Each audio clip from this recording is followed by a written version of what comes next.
नमस्कार, हेलो। मैं अजय आप सभी का आईए ट्यूटोरियल के इस यूट्यूब चैनल पर हार्दिक स्वागत करता हूं। आज की क्लास में हम छत्तीसगढ़ पीएससी द्वारा आयोजित एशियन एग्जाम में जो भी मैथ्स पोर्शन के प्रश्न पूछे गए थे उन सभी प्रश्नों की चर्चा करने वाले हैं। इसका पार्ट 1 पहले ही अपलोड किया जा चुका है, आप चेक कर सकते हैं। वीडियो के पूरे प्रश्न देखने के लिए वीडियो के अंत तक बने रहे। वीडियो अच्छा लगा तो लाइक करें, कुछ डाउट हो तो कमेंट करें। चैनल में पहली बार विजिट कर रहे हैं तो चैनल को सब्सक्राइब करना बिल्कुल ना भूलें। चलिए दोस्तों, पहले प्रश्न की ओर आगे बढ़ते हैं। प्रश्न कहता है under root x square plus y square plus x y plus under root x square plus y square minus x y का वैल्यू क्या है? यहाँ पे 1 है और आपको किसका वैल्यू फाइंड आउट करना है? 4 ब्रैकेट में 1 माइनस एक्स स्क्वायर ब्रैकेट में 1 माइनस वाई स्क्वायर का। कैसे सॉल्व करूंगा?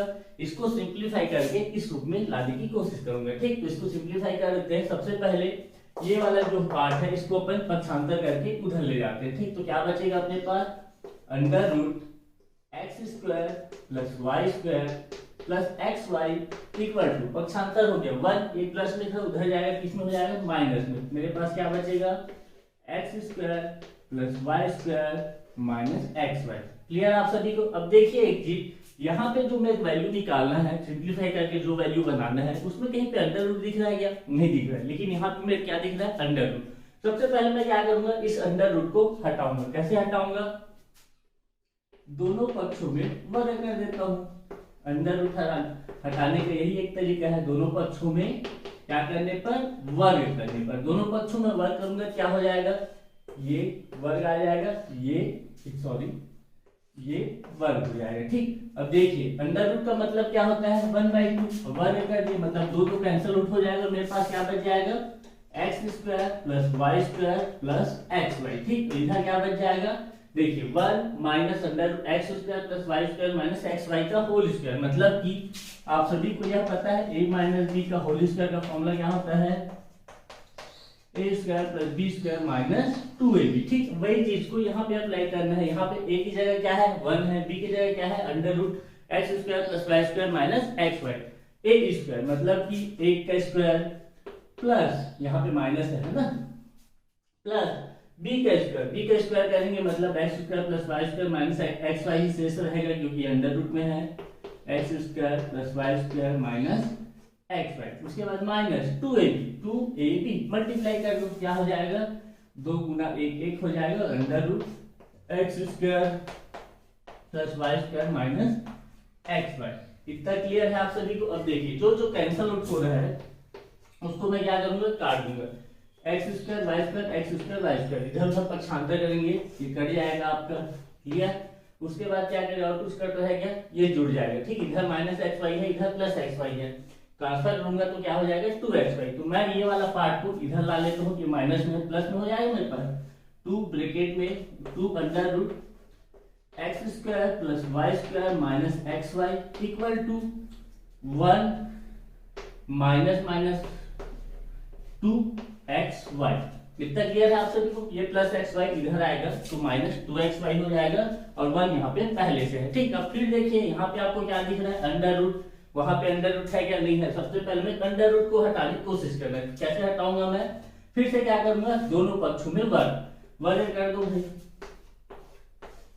क्या हो जाएगा? 2 दूनी 4 और अंडर रूट हट जाएगा, क्या हो जाएगा? 4x square plus y square minus x y. ठीक, इक्वल टू फिर से वही वाला काम हो जाएगा 1 माइनस 2xy मतलब कि 1 का स्क्वायर प्लस b का square, a square minus b square के फॉर्म में ला रहे हैं ना, तो इसका स्क्वायर करके क्या आ जाएगा? 4x square y square minus 2ab मतलब 2 दूनी 4xy। क्लियर आप सभी को? ब्रैकेट ओपन कर लो, क्या हो जाएगा? 4x square plus 4y square minus 4xy equal to 1 plus 4x square y square minus 4xy। कुछ कट रहे क्या? देखिए यहाँ पे माइनस 4xy है, यहाँ पे माइनस 4xy है, ये क्या हो जाएगा? कट जाएगा, काट दीजिए। क्या क्या बचा आपके पास? 4x square plus 4y square equal to 1 plus 4x square y square, ये आपके पास शेष बचा हुआ है। ठीक, अब देखिए ये वाला, ये दोनों को सेम करने की कोशिश करता हूं तो फिर क्या हो जाएगा मेरे पास? इसको सॉल्व करके या तो मैं इस रूप में बना लूं या फिर इसको डिकोड करके इस रूप में ला लूं। मेरे कौन सा चीज आसान लगेगा? इसको डिकोड करना, क्योंकि इसमें ब्रैकेट बनाने के लिए मैं क्या करना है, कैसे करना है, बहुत दिमाग लगाना पड़ेगा, लेकिन इसको सिंपली मैं तोड़ूंगा तो समझ आ जाएगा कि क्या वैल्यू आने वाला है। ठीक, तोड़ लीजिए, क्या हो जाएगा 4 माइनस 4x² ब्रैकेट में 1 माइनस y²। ठीक, ये आपके दोनों ब्रैकेट में रहेगा ना, इक्वल टू अपने को वैल्यू फाइंड आउट करना है। फिर ब्रैकेट तोड़ तो क्या हो जाएगा, सबसे पहले 4 का गुना इससे, फिर इससे क्या हो जाएगा 4 माइनस 4y², उसके बाद 4x², पहले 1 से करेंगे minus 4x² minus minus plus 4x² y²। ठीक, अब देखिए कुछ कर रहा है क्या, कुछ नहीं कर रहा है। मेरे को जो ये वाला वैल्यू है इसको सिंप्लीफाई करके ये वाला फॉर्मूला है उसको इस रूप में लाना है। कैसे लाऊंगा, देखिए यहाँ पे क्या गिवन है मेरे को, इधर 1 है क्या, 1 भी है, 1 की जगह क्या है 4 है। सबसे पहले सभी को एक तरफ ट्रांसफर कर देता हूँ मैं, है ना।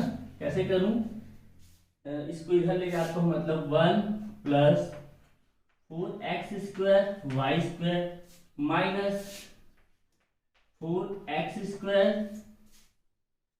माइनस 4y² इक्वल टू क्या 0। सभी एक ही तरफ पक्षांतर कर दिया हूं तो मेरे पास इक्वल टू क्या आ गया है 0 आ गया। ठीक, अब देखिए मेरे पास क्या क्या चीज है, 4x² y² है, यहाँ पे भी 4x² y² है, माइनस 4x² है, माइनस 4x² है, माइनस 4y² है, यहाँ पे भी माइनस 4y² है। बस यहाँ पे मेरे पास 1 है, यहाँ पे क्या है मेरे पास 4 है। मैं क्या करूंगा, इधर क्या कर देता हूँ 1 प्लस 3 कर देता हूँ। ठीक, अब इसको सेटिस्फाई करने के लिए मैं क्या करना पड़ेगा, -3 करना पड़ेगा, +3 करो -3 भी करना पड़ेगा, तभी तो इक्वेशन में सेटिस्फाई होगा। Plus 4x² y² minus 4x² minus 4y² equal to 0। अब देखिए 3 और 1 क्या होता है 4 होता है। अब सेम उसी प्रकार से लिखने की कोशिश कर रहे हैं ना अपन, 3 और 1 4 हो गया, उसके बाद क्या है माइनस 4y, 4y कहाँ पे हमारा ये minus 4y² minus 4x² minus 4x², उसके बाद है प्लस 4x² y²। क्लियर, उसके बाद क्या है हमारे पास -3 बच गया। -3 को मैं क्या करूंगा ट्रांसफर कर दूंगा, पक्षांतर कर दूंगा, -3 क्या हो जाएगा +3 हो जाएगा। ठीक, अब मेरे को जो वैल्यू निकालने बोला गया था उसका वैल्यू मेरे पास मिल गया है। ठीक, इसका वैल्यू निकालना बोले गया था अपने को 4 ब्रैकेट में 1 माइनस x² ब्रैकेट में 1 माइनस y², तो इसको सिंपलीफाई करके अपन इस रूप में ला लिए। अब इसको अपन ऐसा भी लिख सकते हैं, मतलब मैं बोल सकता हूँ 4 1 माइनस x² ब्रैकेट में 1 माइनस y² का वैल्यू हमारे पास क्या आ जाएगा 3 आ जाएगा। कौन सा ऑप्शन में दिख रहा है आपको आंसर, आपको दिख रहा है ऑप्शन नंबर बी पे इसका आंसर 3। ठीक, चलिए दोस्तों अगले प्रश्न की ओर आगे बढ़ते हैं। प्रश्न कहता है वस्तु का विक्रय मूल्य क्या होगा यदि दो सेल्समैन में से प्रत्येक 31.25% लाभ कमाने का दावा करते हैं। एक लागत मूल्य पर इसकी गणना करता है तो दूसरा विक्रय मूल्य पर। अर्जित लाभ में 2175 रुपए का अंतर है और विक्रय मूल्य दोनों मामलों में समान है, तो आपको विक्रय मूल्य ज्ञात करना है। ठीक, क्वेश्चन आप सभी समझ आ गया होगा, फिर भी से मैं एक बार बताना चाहूंगा। मान लेते हैं अपन दो सेल्समैन बोले है ना, ए और बी दो सेल्समैन है। ठीक, उसका प्रश्न में आगे क्या बोलता है, दोनों का विक्रय मूल्य समान है। कोई भी वस्तु बेचते हैं उनका विक्रय मूल्य सेलिंग प्राइस क्या है इक्वल है।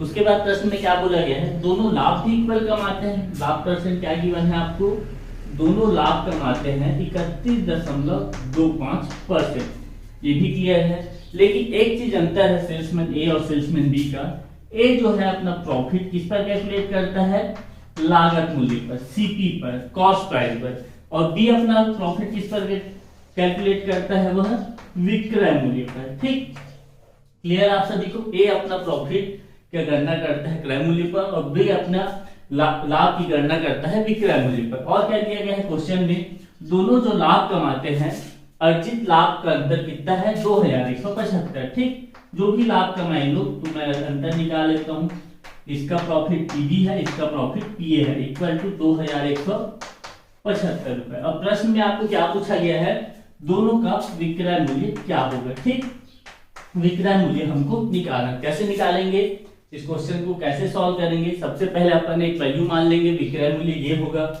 उसके बाद अपने को क्रय मूल्य पता चल जाएगा, प्रॉफिट गिवन है तो वहां से अपन एक कितना लाभ कमा रहा है उस वैल्यू निकालेंगे, बी कितना लाभ कमा रहा है उस वैल्यू निकालेंगे, वैल्यू पुट करेंगे, कुछ ना कुछ वैल्यू मिलेगा, फिर आपका आंसर निकल जाएगा। ठीक है, तो चलिए बनाने चालू करते हैं।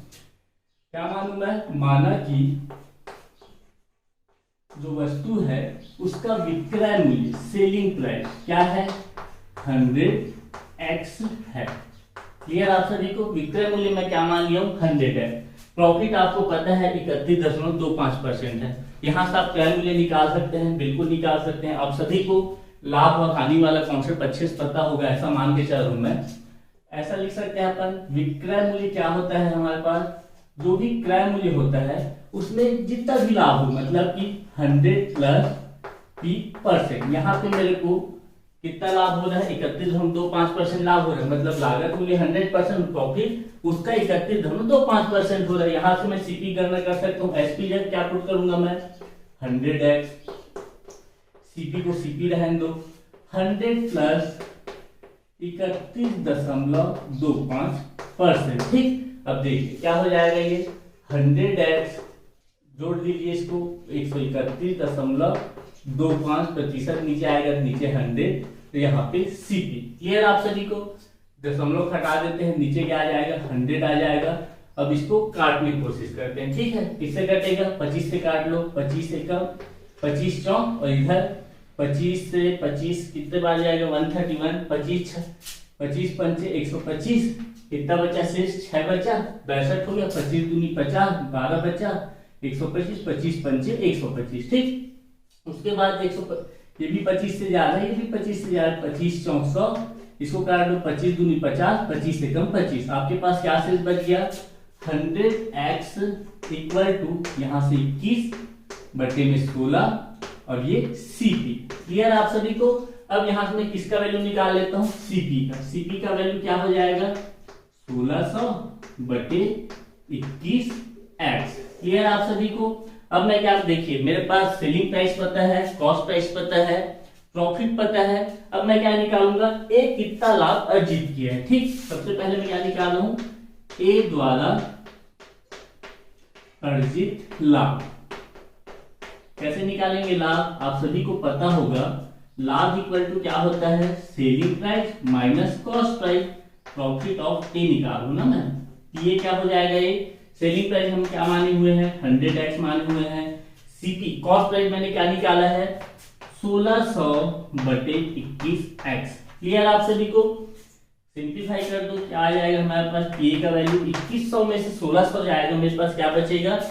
500। ठीक, x का x बटे में 21। मैं ये बोल सकता हूं, यदि मेरा विक्रय मूल्य 100x है तो मेरा a का प्रॉफिट क्या हो जाएगा?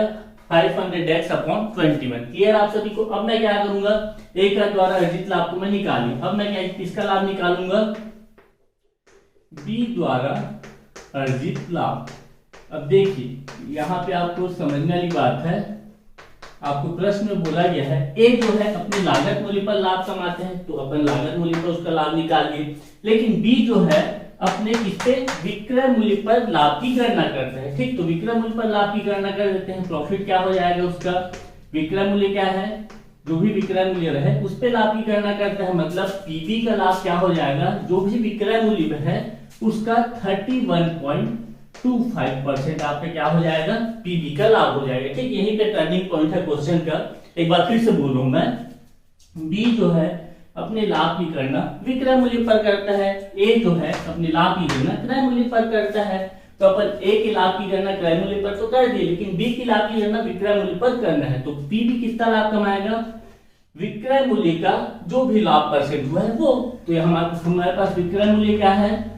100x है, इसका क्या कर दूंगा मैं? 31.25% निकाल दूंगा, तो मेरे को किसका वैल्यू पता चल जाएगा? बी द्वारा अर्जित लाभ वाला वैल्यू पता चल जाएगा।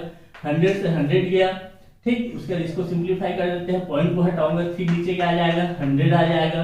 किससे जाएगा? 25 से जाएगा, 25 से कम 25, 6 बचा, 25 दूनी 50, कितने बचेगा?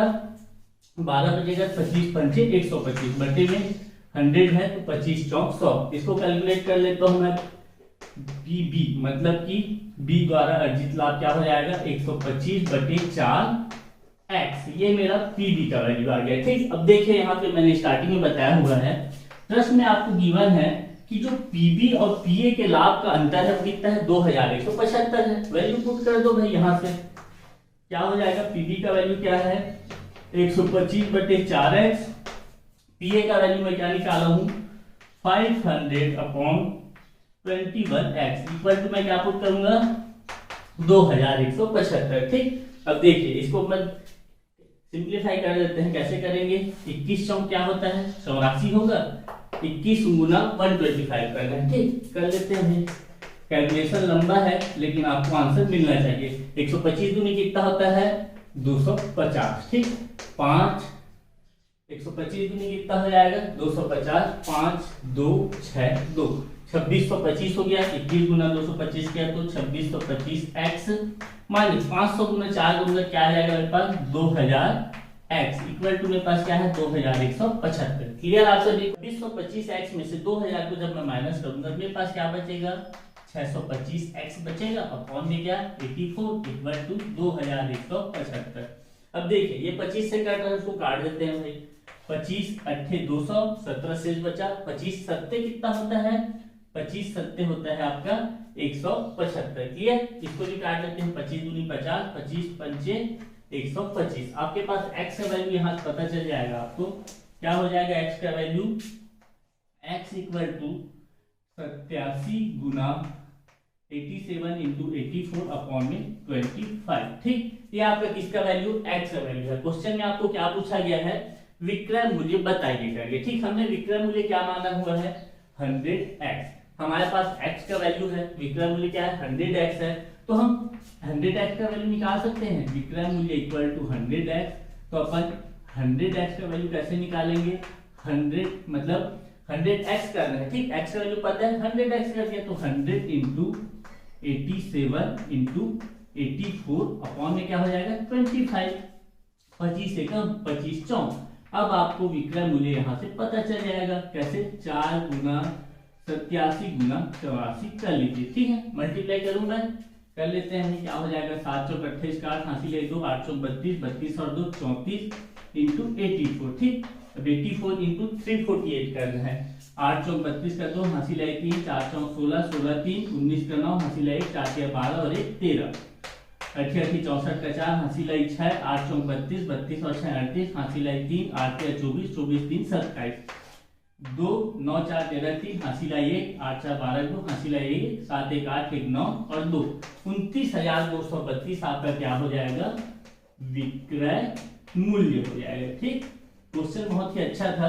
आपको हल्का सा दिमाग लगाते तो बहुत अच्छे बन जाता है, लेकिन एग्जाम पॉइंट ऑफ व्यू से इतने लंबे क्वेश्चन नहीं देने चाहिए, समय पूरा व्यतीत हो जाता है। ठीक, क्या बोला गया है आपको ऑप्शन में 30,764 29,232, ये ऑप्शन नंबर डी पे है। ठीक, क्लियर आप सभी को। चलिए दोस्तों अगले प्रश्न की ओर आगे बढ़ते हैं। प्रश्न कहता है एक नाव कुल 1.8 घंटे में धारा की विपरीत दिशा में 7 किलोमीटर और धारा की दिशा में 10.5 किलोमीटर जा सकती है। यह 1 घंटे में कुल धारा की दिशा में 7 किलोमीटर और धारा की विपरीत दिशा में 3.5 किलोमीटर भी जा सकती है। धारा की विपरीत दिशा में 14 किलोमीटर जाने में उसे कितना समय लगेगा आपको पूछा गया है। ठीक, जब भी आपका बोट एंड स्टीम नाव और धारा वाले प्रश्न पूछे जाते हैं तो आपका एक कॉन्सेप्ट अच्छे से क्लियर होना चाहिए। वो कॉन्सेप्ट अगर आपका क्लियर है अच्छे से तो कितने भी लेंदी प्रश्न दे आप बड़े ही आसानी से बना सकते हैं। ठीक, इसका वीडियो सीरीज मैंने बना के रखा हुआ है, आप आई बटन में जाके चेक कर सकते हैं। ठीक, तो सबसे पहले इसका कॉन्सेप्ट सीख लेते हैं, उसके बाद अपन प्रश्न की ओर आगे बढ़ेंगे। ठीक, देखिए है ना, ये मान लीजिए क्या है धारा है। ठीक, जिसका चाल मैं मान लेता हूं, धारा का चाल मैं मान लिया कितना 20 किलोमीटर पर हावर। इसमें एक नाव है। ठीक, ये नाव है मान लीजिए, इसका चाल मैं मान लेता हूं कितना 1 किलोमीटर पर हावर। ठीक, अब देखिए जब मेरा नाव का चाल और धारा का चाल, नाव मेरे इधर जा रहा है मान लेते हैं, और मेरा धारा का भी जो गति है धारा के चलने की दिशा भी है वो भी सेम डायरेक्शन है। ये भी इधर जा रहा है, ये भी इधर जा रहा है, मतलब कि डाउन स्ट्रीम, मतलब कि अनुकूल चाल। तो मेरा अनुकूल चाल क्या हो जाएगा अनुकूल चाल या फिर डाउन स्ट्रीम, इसको मैं मान लेता हूँ x किलोमीटर पर हावर। तो मेरा x का वैल्यू क्या हो जाएगा, नाव का चाल क्या है a है, धारा का चाल क्या है a, और b क्या हो जाएंगे प्लस हो जाएंगे, एक ही दिशा में है करके। लेकिन अगर मेरा धारा का चाल उधरी है, ठीक इधर ही है, और मेरे नाव का चाल क्या हो गया अपोजिट हो गया, मेरे को जाना है इधर और धारा बह रहा है उधर, तो फिर मेरा प्रतिकूल चाल अप स्ट्रीम क्या हो जाएगा प्रतिकूल चाल, इसको मैं मान लेता हूं y किलोमीटर पर आवर। तो मेरा y का वैल्यू क्या हो जाएगा, दोनों का दिशा अलग अलग है, मतलब माइनस होगा a minus b kilometre per hour. ये आपको क्लियर होना चाहिए। जब नाव और धारा की दिशा सेम है तो नाव और धारा का चार्ज जुड़ेगा, विपरीत है तो नाव और धारा का चार्ज माइनस होगा। ठीक, इतना क्लियर है आप सभी को। तो जो भी प्रश्न आते हैं वो आप सभी अच्छे से बना सकते हैं। ठीक, और ये तो आपको पता ही होगा, चार्ज बराबर क्या होता है, दूरी बटे समय। क्लियर। अब एक बार फिर से प्रश्न पढ़ते हैं, उसके बाद प्रश्न में क्या बोला जा रहा है उसको देखते हैं। ठीक, प्रश्न में बोल रहा है 1.8 घंटे में धारा की विपरीत दिशा में 7 किलोमीटर जा सकता है और धारा की दिशा में 10.5 किलोमीटर जा सकता है। मतलब कि हमारा जो भी इक्वेशन बनेगा समय के अनुरूप बनेगा। चार बराबर हमको पता है दूरी बटे समय, तो यहाँ से मैं समय का भी फॉर्मूला निकाल सकता हूँ। समय इक्वल टू क्या हो जाएगा, दूरी बटे 4। क्लियर आप सभी को। अब प्रश्न में बोल रहा है 7 किलोमीटर धारा के विपरीत दिशा में जाने पे। ठीक, 7 किलोमीटर कैसे जा रहा है, धारा के विपरीत। और क्या जा रहा है, 10.5 किलोमीटर जा रहा है वो धारा के दिशा में। ठीक, धारा की दिशा में, जिसके लिए उसको कितना समय लग रहा है, टोटल 1.8 घंटे का समय लग रहा है। ठीक, अब इसको इक्वेशन बनाना है। अब देखिए आपको पता है समय बराबर क्या होता है, दूरी बटे 4। हमको कितना दूरी जा रहा है पर 7 किलोमीटर दूरी तय कर रहा है धारा की विपरीत दिशा में। धारा की विपरीत दिशा में हमारा चाल क्या है, y किलोमीटर पर आवर। अब यहाँ पे एक चीज और समझ जाइए आप लोग। देखिए प्रश्न में पूछा क्या गया है, प्रश्न में पूछा गया है धारा की विपरीत दिशा में 14 किलोमीटर जाने में। मतलब कि अगर मैं y का वैल्यू पता कर लेता हूँ तो 14 किलोमीटर जाने में कितना समय लगेगा, आसानी से पता लगा सकता हूँ, बिल्कुल पता लगा सकता हूँ। लेकिन प्रश्न में अगर मेरे को धारा का चाल क्या होगा, नाव का चाल क्या होगा, इस तरह से प्रश्न पूछता तो मैं ये y की जगह क्या पुट कर देता, a माइनस बी पुट कर देता। ठीक, इसको ध्यान रखिएगा, कभी कंफ्यूजन नहीं होगा। ठीक, इतना क्लियर है आप सभी को। अब बोल रहा है 10.5 किलोमीटर धारा की दिशा में जा रहा है, मतलब कि इसमें जो भी समय लगा होगा 7 किलोमीटर जाने में वो, और 10.5 किलोमीटर धारा की दिशा में, मतलब कि धारा की दिशा में कितना किलोमीटर की चाल से चल रहा है वो x किलोमीटर। हमारा डाउन स्ट्रीम चाल क्या है, x किलोमीटर पर आवर। और 7 किलोमीटर में जितने समय गया और 10.5 किलोमीटर जितने समय में गया, ये दोनों टोटल करेंगे तो हमारे पास क्या आ जाएगा 1.8 आवर। ठीक, सिंप्लीफाई कर लेते हैं, अपॉन में क्या हो जाएगा 10, 2 निया 2 पंचे। क्लियर आप सभी को। उसके बाद अपने प्रश्न में क्या बोला गया है, प्रश्न में बोला गया है यह 1 घंटे में कुल धारा की दिशा में 7 किलोमीटर, धारा की दिशा में 7 किलोमीटर, मतलब कि धारा की दिशा 7/x प्लस धारा की विपरीत दिशा में 3.5 किलोमीटर, मतलब दूरी आपका 3.5 है। धारा की विपरीत बोला मतलब नीचे y, इसमें वो कितना समय लेता है, 1 घंटे का समय लेता है। ठीक, इसको भी सिंप्लीफाई कर लेते हैं। क्या हो जाएगा हमारे पास, दशमलव घटाऊंगा नीचे 10 आएगा, 5 सत्ते 5 दूनी, क्या बचा आपके पास 7/x plus 7/2 y equal to 1। इसको भी सिंप्लीफाई कर देते हैं, इसको हटाऊंगा तो नीचे 10 आ जाएगा, 5 दूनी 5 एकम 5 दूनी, इसको मैं यहाँ पे लिख रहा हूँ, है ना। क्या हो जाएगा ये 7/y प्लस 21/2x। क्लियर आप सभी को। इक्वल टू क्या हो जाएगा 9/5। अब यहाँ पे आपको दो इक्वेशन मिल गए हैं, ये पहला इक्वेशन और ये दूसरा इक्वेशन। ठीक, ये दोनों के हेल्प से आपको किसका वैल्यू चाहिए, y का वैल्यू चाहिए। तो मैं यहाँ से अगर x वाला वैल्यू घटा देता हूँ तो मेरे को y का वैल्यू आसानी से मिल जाएगा, बिल्कुल मिल जाएगा। कैसे घटाऊंगा, दिमाग लगाइए आप लोग।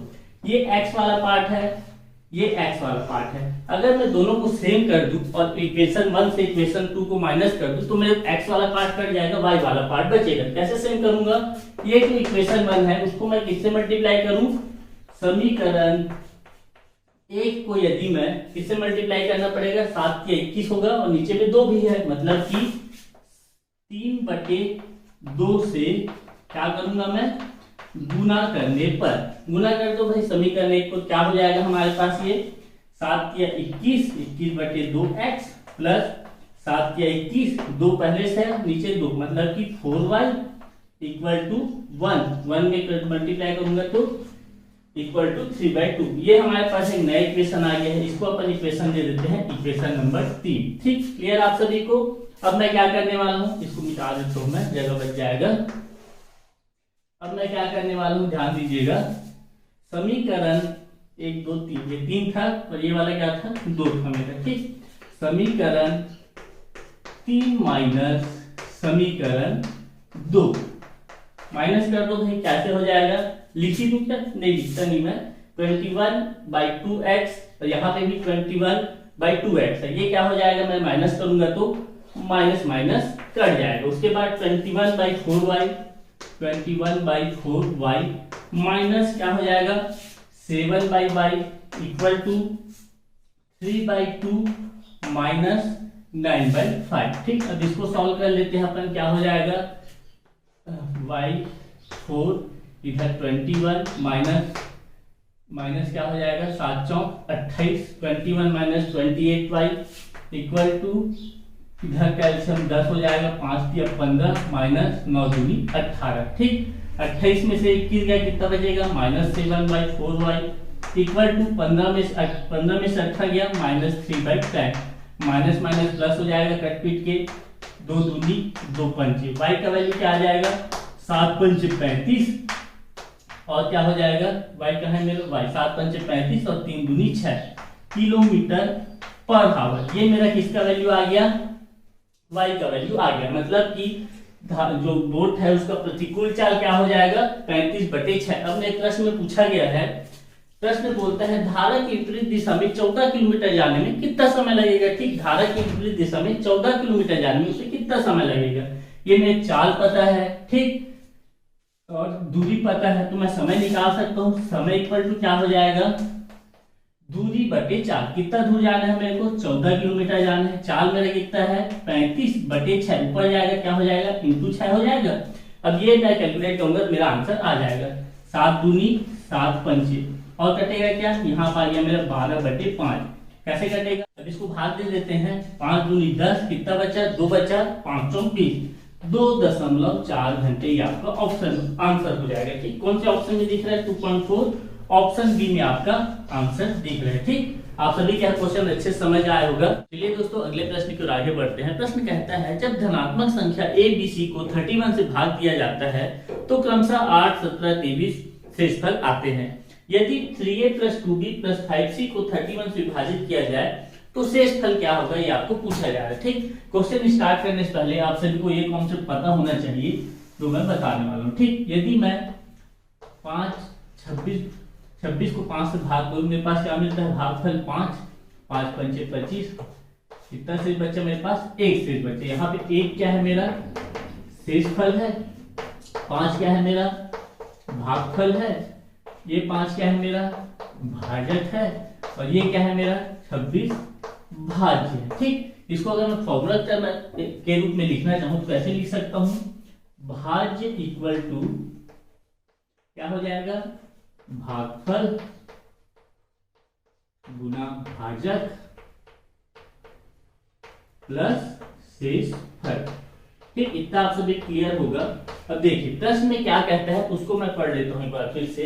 यदि मैं a b c को इससे भाग देना है 31, a को 31, b को 31 से भाग देना है और c को 31 से भाग देना है। जब मैं a को 31 से भाग देता हूं मेरे को शेष के रूप में मिलता है कितना 8। जब मैं b को 31 से भाग देता हूं मेरे शेष मिलता है 17।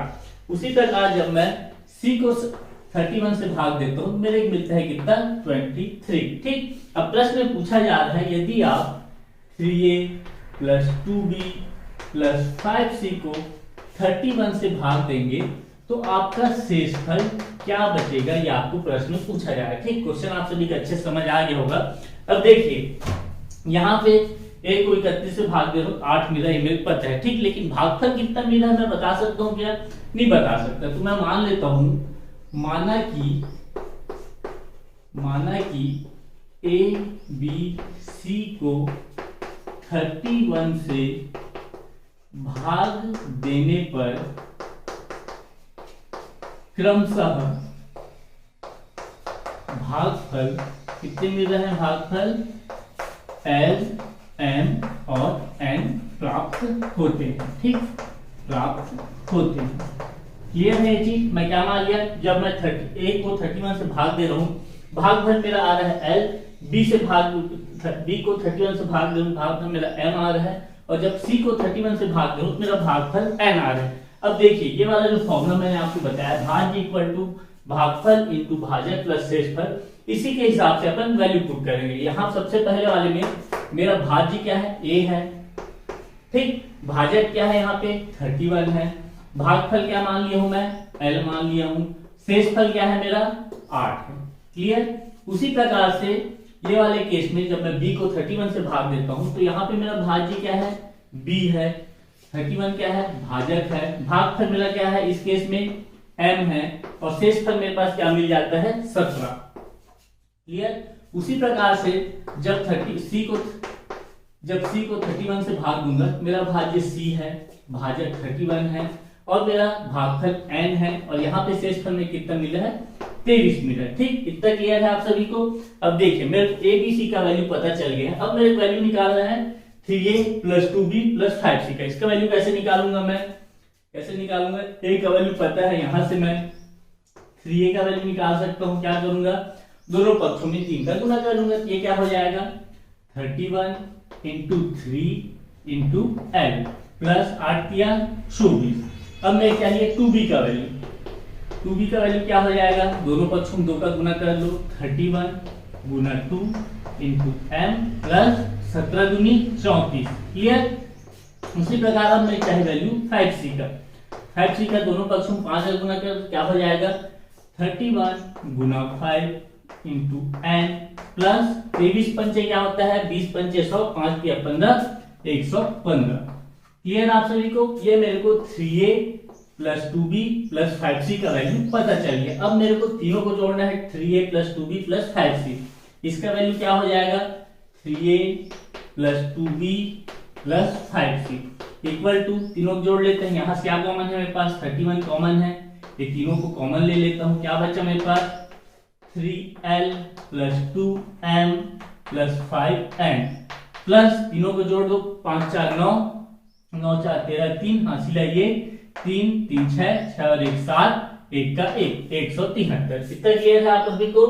3a + 2b + 5c का वैल्यू मेरे पास क्या मिल गया है, ये मिल चुका है। अब मेरे को 3a + 2b + 5c को किससे भाग देना है, 31 से भाग देना है। इसको मैं किससे भाग दूंगा, 31 से भाग दूंगा। मेरे पास क्या बचेगा, देखिए ये 31 है, इसको और सिंपलीफाई में लिख लेता हूँ, 3l + 2n + 5n, ये हो गया। इसको मैं भाग दूंगा 31 से, प्लस 173/31।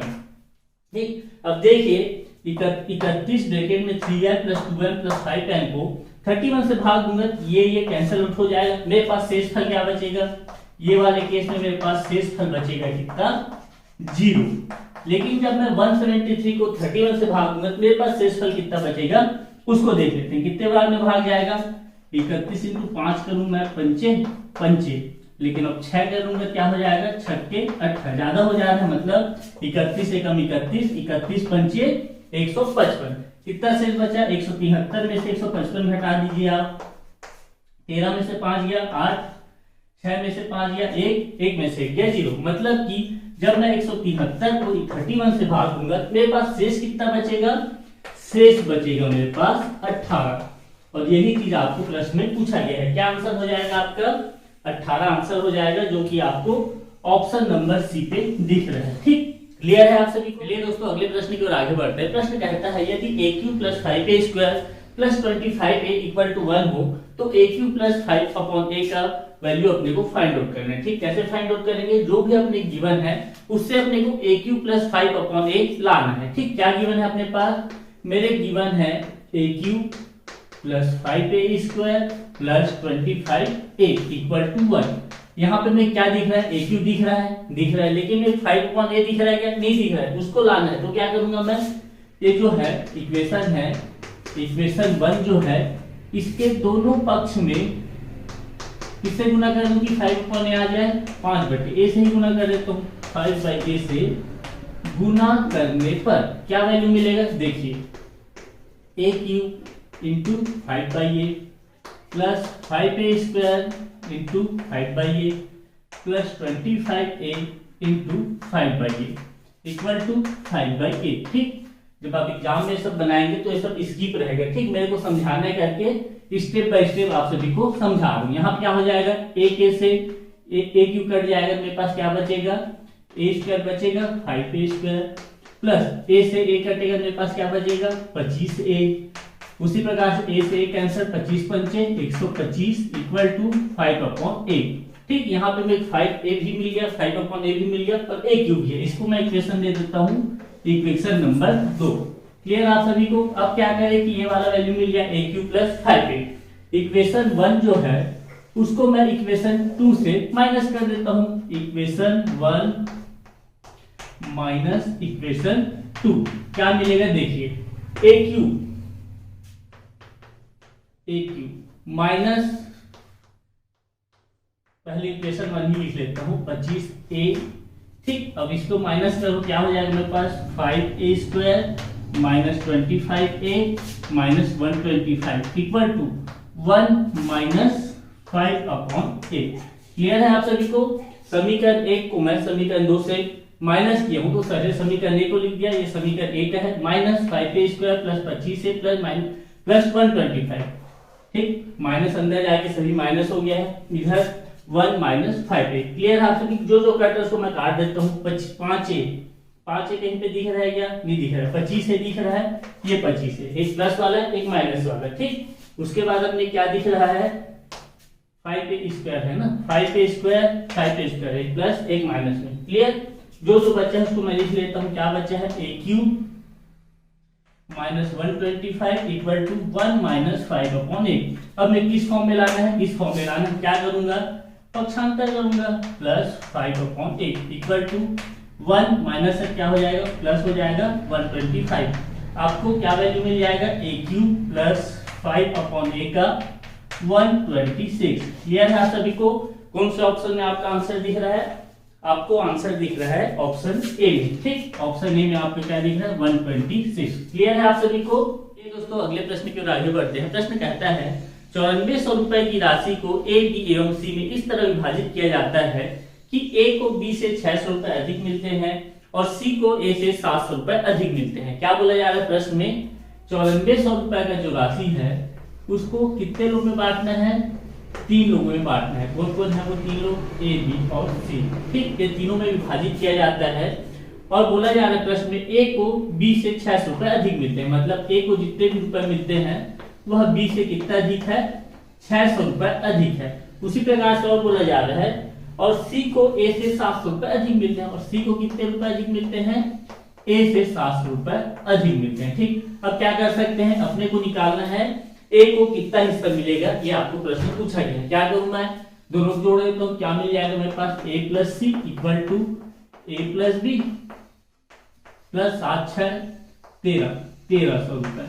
ए से ए कैंसिल हो जाएगा, क्या बचेगा, c equal to B plus 1300 रुपए। मतलब मैं बोल सकता हूं कि c को b से 1300 रुपए अधिक मिलते हैं, ठीक। अब देखिए यहाँ पे किसी भी एक चीज को मेरे मानना है, किसको मानूं, माना कि b को कितने रुपए मिल रहा है, x रुपए मिलते हैं, b को कितने रुपए मिल रहा है, x रुपए मिलते हैं करके मान लिया। तो a को कितना रुपए मिलेगा, x प्लस 600 रुपए मिलेगा।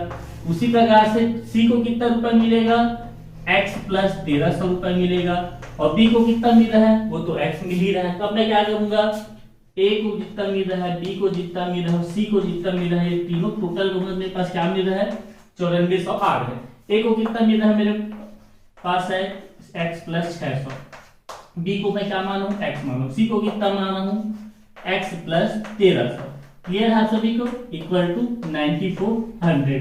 कितना x है, 1 2 3 x है, जोड़ दो 600 1300 कितना होता है 1900 प्लस 1900 इक्वल टू 9400, ठीक। इधर बना लेता हूं मैं, 3x इक्वल टू क्या हो जाएगा, 9400 माइनस 1900, क्या बचेगा आपके पास, 0 0 14 में से 9 गया 5, 8 में से गया 7, 7500 बचा। अब इसको 3 से भाग दे दो, 3 दूनी 6, 3 पंचे 15, 0 का 0। x का वैल्यू कितना आ गया, 2500। मतलब कि b को 2500 रुपए मिले, तो a को कितने मिलेंगे, मैं क्वेश्चन पूछा गया है ना, a का कितना हिस्सा है, तो a को b से 600 रुपए अधिक मिल रहा है। मतलब कि A equal to B plus 600।